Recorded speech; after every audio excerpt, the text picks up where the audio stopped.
इस सेशन में हम लोग पढ़ेंगे प्राइमरी इंडेक्स। ओके, तो प्राइमरी इंडेक्स के लिए मैं क्या बोल चुका हूं कि जो मतलब इंडेक्स फाइल होती है वो इंडेक्सिंग किस पे होगी इंडेक्स फाइल में, प्राइमरी की ऑफ डेटा फाइल। ओके, और जो डेटा फाइल होती है वो ऑर्डर्ड होती है। एग्जांपल देखते हैं, जैसे ये डेटा फाइल है स्टूडेंट। ओके, डेटा फाइल है, ऑर्डर्ड है। ओके, ये इंडेक्स फाइल है। इंडेक्स फाइल हमेशा ऑर्डर्ड होती है किसी भी इंडेक्सिंग में। ओके, अब देखो जो सर्च की है वो रोल नंबर है और रोल नंबर को हर हाल में क्या होना पड़ेगा, प्राइमरी की। ओके, की फील्ड है तो की फील्ड यहां पर कई बार बोला जाता है की फील्ड तो है ही लेकिन प्राइमरी की है, क्योंकि की फील्ड में तो की तो कैंडिडेट की भी हो सकती है। ओके, तो यहां हर हाल में जो सर्च की है वो एक प्राइमरी की है और उस प्राइमरी की पर रोल नंबर पर क्या किया गया है, इंडेक्सिंग की गई है। प्राइमरी इंडेक्स ये बनाई गई है इंडेक्स फाइल में, ये रोल नंबर पर प्राइमरी इंडेक्स बनाई गई है। Okay, next point, next important point वो ये है कि जो डेटा फाइल के जो ब्लॉक्स होते हैं, जैसे ये B1 ब्लॉक है, ये 2 रिकॉर्ड मिलके B2 ब्लॉक है, ये नेक्स्ट 2 रिकॉर्ड मिलके B3 ब्लॉक है एंड सो ऑन। तो इंडेक्स फाइल में जो एंट्रीज आ रही हैं, जैसे यहां पर इन एंट्रीज को रिकॉर्ड्स बोला जा रहा है। ओके, क्योंकि वो रिलेशन है और रिलेशन के एक टपल को रिकॉर्ड बोला जाता है। तो इंडेक्स में रिकॉर्ड तो नहीं बोला जाएगा इंडेक्स फाइल के एक टपल को, इसको एक एंट्री हम बोल देते हैं। तो जो इंडेक्स फाइल की एक एंट्री होगी उसमें क्या क्या होगा, एक तो सर्च की होगी जो कि प्राइमरी की है और दूसरा ब्लॉक एड्रेस होगा। जो सर्च की है की वैल्यू है दैट इज 01 किस ब्लॉक में है उस ब्लॉक का एड्रेस। मैंने यहां पर ये ब्लॉक B1 था इसलिए 1 लिख दिया है। एक्चुअल में क्या होगा, 01 के रिस्पेक्टिव जो एड्रेस होगा, अगर मैं इस डेटा फाइल को एरे की फॉर्म में स्टोर करा रहा हूं, ओके, तो उसका एड्रेस यहां पर मेंशन किया जाएगा। ओके, अच्छा, इस प्राइमरी इंडेक्स का क्या मतलब, प्राइमरी की पर इंडेक्सिंग की जा रही है, इसका एक बेनिफिट ये हो गया कि इसमें कोई भी वैल्यू डुप्लीकेट नहीं हो सकती है। अब जब डुप्लीकेट वैल्यू नहीं है तो इस कॉन्सेप्ट का इस्तेमाल किया गया, क्या कि इंडेक्स फाइल में हम चाह रहे हैं कि जितनी कम से कम एंट्रीज इंडेक्स फाइल में होंगी उतना ही इनपुट आउटपुट कॉस्ट लो हो जाएगी, कम हो जाएगी, लेस हो जाएगी। ओके, तो हर ब्लॉक के पहले रिकॉर्ड के रिस्पेक्टिव जो रोल नंबर की वैल्यू है इंडेक्स फाइल में सिर्फ वो आएगी। जैसे देखो ब्लॉक B1 में 2 रिकॉर्ड हैं लेकिन 01 सिर्फ आया है, 02 नहीं आया है। ब्लॉक B2 में पहला रिकॉर्ड 03 उसके रिस्पेक्टिव एंट्री है रोल नंबर की। ब्लॉक B3 में 05 के रिस्पेक्टिव है। अगर इसमें 1 से 2 से ज्यादा रिकॉर्ड होते, 5 रिकॉर्ड होते सपोज करो एक ब्लॉक में, तब भी पहली एंट्री सिर्फ यहां पर आती। ओके, अच्छा, ये जो एंट्रीज है, पहली एंट्री जितनी भी है, ये इनको क्या बोला जाता है, इनको बोला जाता है ब्लॉक एंकर। ओके, यहां पर मैंने लिखा भी है index created for first record of each block is called anchor record और block anchors। ओके, तो हुआ क्या कि एक ब्लॉक की सिर्फ एक एंट्री इसमें आ रही है, तो इससे अपने को फायदा क्या मिल गया कि इसमें ओवरऑल एंट्रीज कम हो जाएंगी। ओके, तो अब जब ब्लॉकिंग इसकी भी होगी, क्योंकि ये भी फाइल इंडेक्स फाइल भी सेकेंडरी मेमोरी में स्टोर है, तो ये भी ब्लॉक मतलब जब ये इसका भी, जैसे यहां पर CPU में लिख दूं और यहां पर ये रैम लिख दूं, ओके, क्योंकि डेटा तो सारा आकर के रैम में एग्जीक्यूट होना है। तो अब ये छोटी फाइल होगी तो जो इनपुट आउटपुट होगा या स्वैप इन स्वैप आउट होगा एग्जीक्यूट करने के लिए, कि जैसे क्वेरी अभी भी मेरी वही है कि select asterisk from student where roll number equal to 05। Okay, तो रोल नंबर सर्च की है। अब ये क्वेरी एग्जीक्यूट करेंगे तो ये फाइल अगर छोटी रहेगी तो इससे जो ब्लॉक उठ के रैम में आएंगे उनका नंबर कम होगा। ओके, तो overall input output cost decrease कर जाएगी। ओके, यही इंडेक्सिंग का फायदा है।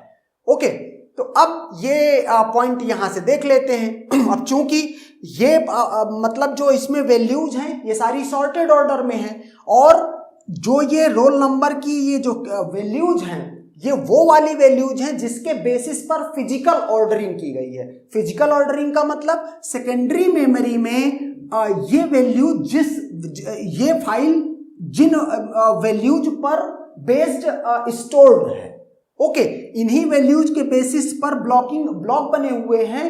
तो अब इसकी वजह से फायदा क्या मिलेगा, ये सॉर्टेड ऑर्डर में है, मतलब हम बाइनरी सर्च अप्लाई कर सकते हैं ये सर्च करने के लिए कि 05 रोल नंबर किस ब्लॉक में है। ओके, तो on an average binary search में हमको पता है कि अगर m number of blocks total हैं, मैंने यहां पर तो इतने नहीं हैं, लेकिन अगर जनरलाइज करो इसमें n ब्लॉक्स थे, इसमें m ब्लॉक्स हैं, तो log m base 2 blocks, log m base 2 जो इसकी सीलिंग वैल्यू के उसमें आप क्या पा जाएंगे, आप ये पा जाएंगे कि 05 किस ब्लॉक में है इस index file.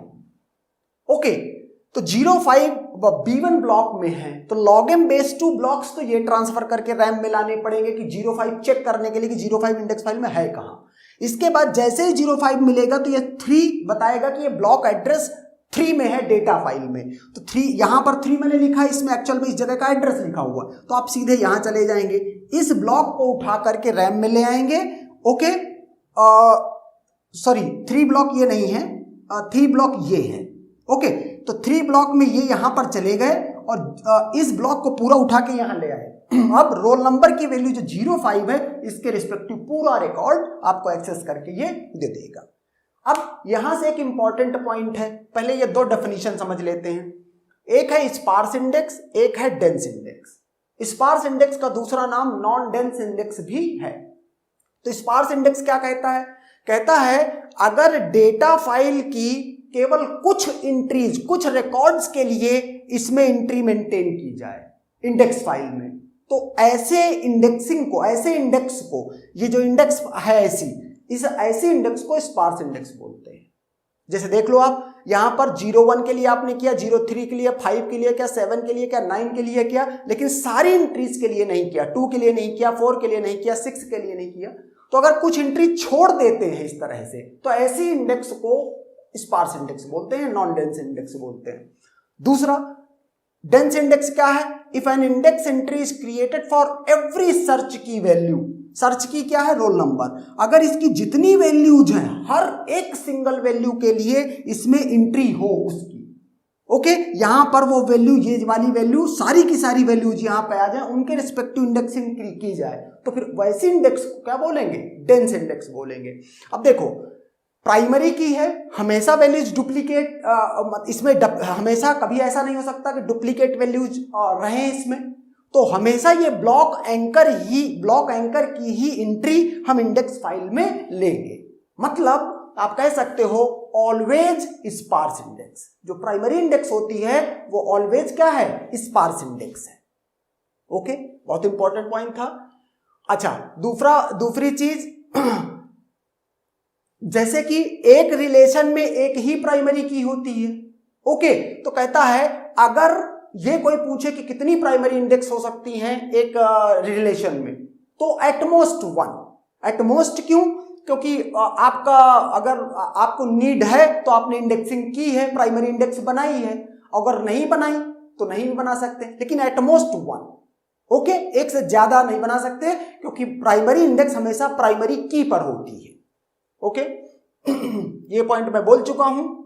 Primary index is an ordered file whose records are of fixed length। ये इस इंडेक्स फाइल के बारे में कह रहा है कि जो प्राइमरी इंडेक्स होती है वो जो है 2 फील्ड होती हैं और उनकी लेंथ, मतलब अगर साइज की बात की जाए ईच एंट्री की, तो वो फिक्स्ड होती है, सबकी सेम साइज होती है। Okay, entries in index file already बोल चुका हूं, एक सर्च की वैल्यू, ओके, और दूसरी ब्लॉक एड्रेस। यहां पर लिखा है pointer to disk block where key stored, okay, in the hard disk, तो इसको ब्लॉक एड्रेस भी आप बोल सकते हैं। Total number of index entries equal to total number of blocks in data file, क्योंकि हर एक ब्लॉक के एंकर के लिए इसमें एंट्री है, इसका मतलब जितने ब्लॉक हैं उतनी इस इंडेक्स फाइल में एंट्रीज हैं।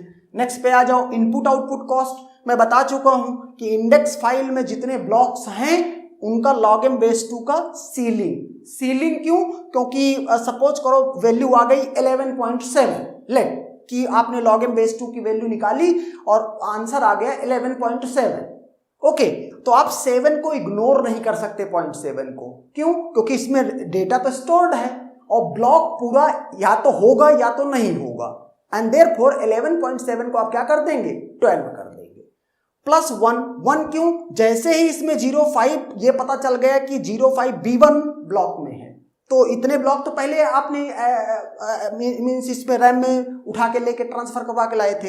अब जैसे ही ये बता देगा कि 3 एड्रेस पे जाना, तो यहाँ पे आप जाएंगे एक ब्लॉक ये B3 ब्लॉक एक और उठा के लाएंगे, रैम में रखेंगे और उसके बाद आपको रिकॉर्ड मिल पाएगा, क्योंकि आपका एक्चुअल रिकॉर्ड B3 में स्टोर है।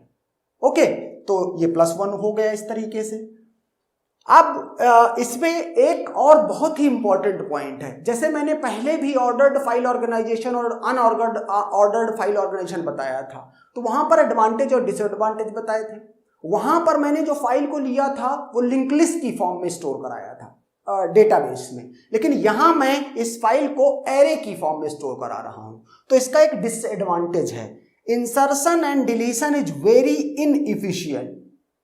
ओके, इसका मीनिंग क्या हुआ कि सपोज करो ये फाइल सॉर्टेड है, मींस ऑर्डर्ड है, अगर आप कोई डेटा इंसर्ट करना चाह रहे हैं तो आपको क्या करना पड़ेगा, मूव कराना पड़ेगा। जैसे 04 और 05 के बीच में कोई वैल्यू इंसर्ट करानी है, तो आपको 05 से लेके इंक्लूडिंग 05 एक एक पोजीशन सबको आगे शिफ्ट कराना पड़ेगा।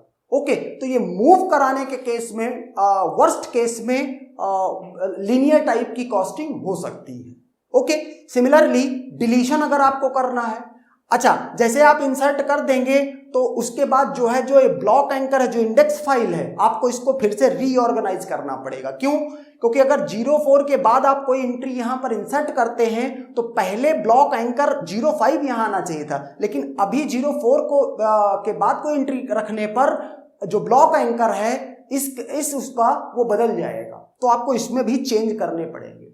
सिमिलरली डिलीशन के लिए अगर कोई रिकॉर्ड यहां से आप डिलीट करते हैं तो ऐसा बिल्कुल पॉसिबल है कि ब्लॉक एंकर चेंज हो जाए, क्योंकि वो एंट्री आपने खाली कर दी, तो सारे रिकॉर्ड्स को आप एक पोजीशन बैक में शिफ्ट करेंगे, मूव करेंगे, तो क्या होगा, ब्लॉक एंकर चेंज हो जाएगा, तो इंडेक्स फाइल को भी आपको रीऑर्गेनाइज करना पड़ेगा। ओके, तो ये इसका डिसएडवांटेज है। Okay, and that's